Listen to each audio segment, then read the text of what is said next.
Formula 4 2000s, and Colin Lees makes the start. Number 1 there in the black Crosley. Colin Lees from Martin Donnelly in second place. And then hard to decipher who's in there, but with me, Arnie Black, Formula 4 2000 champion twice. Yes, Plum, a real big wheel banging match into the first corner there. People going everywhere. I think it looks like Richard Peacock might have been the sufferer there. A little bit hard to tell at the moment. But young Donnelly got beaten by Lees into the first corner. And as anybody who has raced against Colin Lees, and I can tell you he is very difficult to get past. Young Donnelly is going to have to work hard here. So it's Lees, Donnelly, Colin, and then I think it's John McCracken in fourth place. Just looking at some of the tail-enders going through the chicane there, but Martin Donnelly in the new Van Diemen, the Frank Nolan Racing Van Diemen, a very quick car indeed in a straight line. And Donnelly, who has been the absolute superstar of this category this year, he's been on pole position for every race, and indeed he's only been beaten once in Ireland, and that was by Brendan McKenna, who's also in there amongst the heels of the hunt, and indeed that may be him in fourth place. We'll get it as they go past us this time.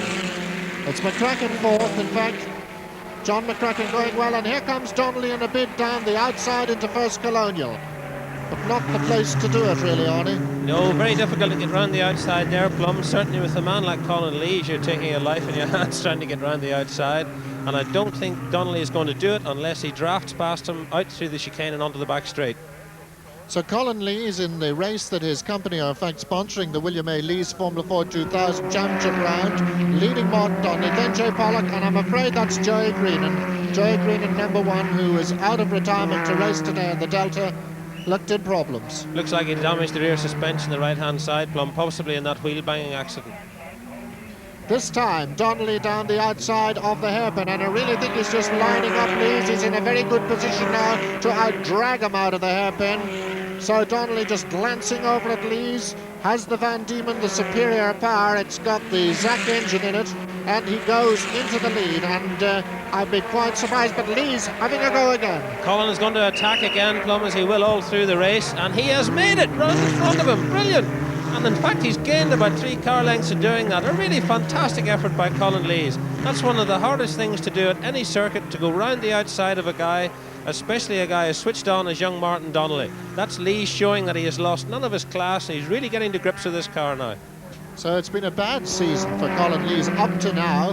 He's really been quite off form in the Crosley, but this is the new 56F. Quite a number of detailed modifications to last year's model. And here comes Donnelly back at him again. A superb battle. We expected Donnelly to disappear into the distance, but it's going to be far from that, as you can see. And Lees has kept Donnelly on the outside now, making him go the long way round. He's going to make him go a long, long way round out onto the marbles. And they're coming up now. Donnelly, drafted past Lees, but Colin's tucked in now for the run down through Deaders. This will give him at least the power to be able to stay with young Donnelly. Again, trying the outside, Donnelly moving out, saying, you're not going to get around the outside of me again. I've had enough of that. But young Donnelly's car, I noticed as he flicked it into the corner there, the tyres seemed to buckle a lot on the rim. In fact, he may have to be careful. If his tyre's a little bit soft, it may go down. So Martin Donnelly, number 3, out in the lead and beginning to pull away ever so slightly from Colin Lees, but certainly having to try to stay there, absolutely throwing the Van Diemen at the chicane that time, and very, very fast through it indeed. And it does give us a unique opportunity on television to watch this up-and-coming young man. He really has been hitting all the headlines this year. Martin Donnelly has done absolutely everything right this year, Plum. Thanks to Frank Nolan, a builder from Dublin, who gave him his chance in Formula 4 2000, together with help from Ralph Furman, who runs Van Diemen's. He has been to England, he has won in England, he has set a new lap record at Cadwell Park, he has dominated the Irish Series in the absence of Joe Green in last year's champion, and he has really showed that the most important corner at Kirkistown, quite simply, is the chicane. If you get through the chicane 20 miles an hour faster at the end of the straight, you're probably doing 30 or 40 miles an hour quicker than the next car, and that's where the important one is. But in fact, Martin is throwing this car around, I would have thought, a little bit too much into Colonial 1. He's in danger of overheating these rear tyres as the race progresses, and perhaps giving Colin a chance to come back at him. So Lees in second place, still Jay Pollock in third place.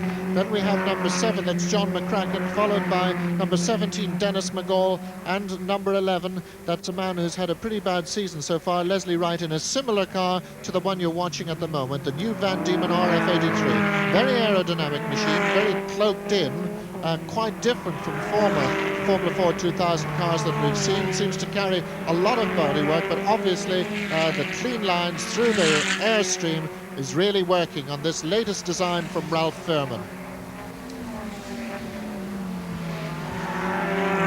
Lapping at 59.8 seconds, 59 under the minute, and that just shows you the progress that's been made in Formula 4 2000. So that is underneath the previous lap record that you used to hold, Arnie. That's right. Whenever we first came down with the same car that Colin's driving now in its slightly less modified form, I think the quickest we were able to do was about 1 minute dead. Since then, of course, they've changed the tyres and also done a few more modifications to the cars. A 4-second lead, Donnelly, over the second place man, number 5.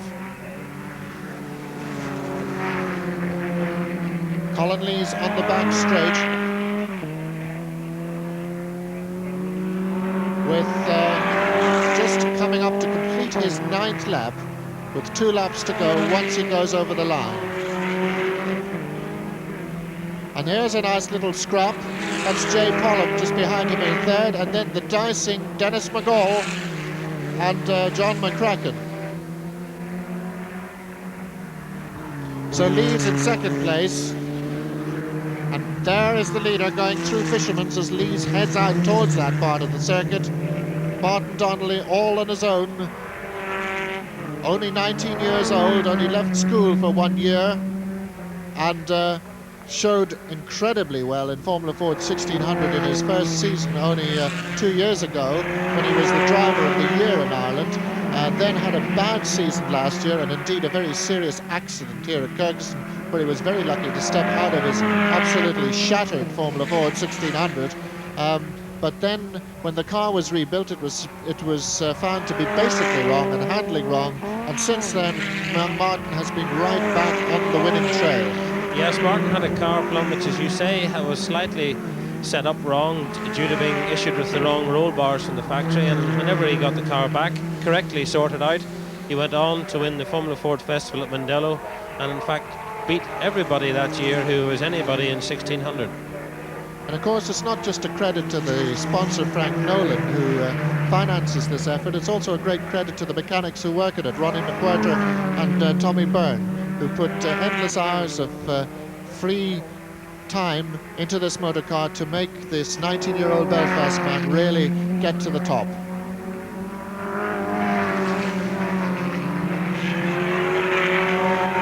Donnelly did a lap of 59 seconds, we reckon, and we think that was probably underneath the lap record. It's a new lap record then for Martin Donnelly.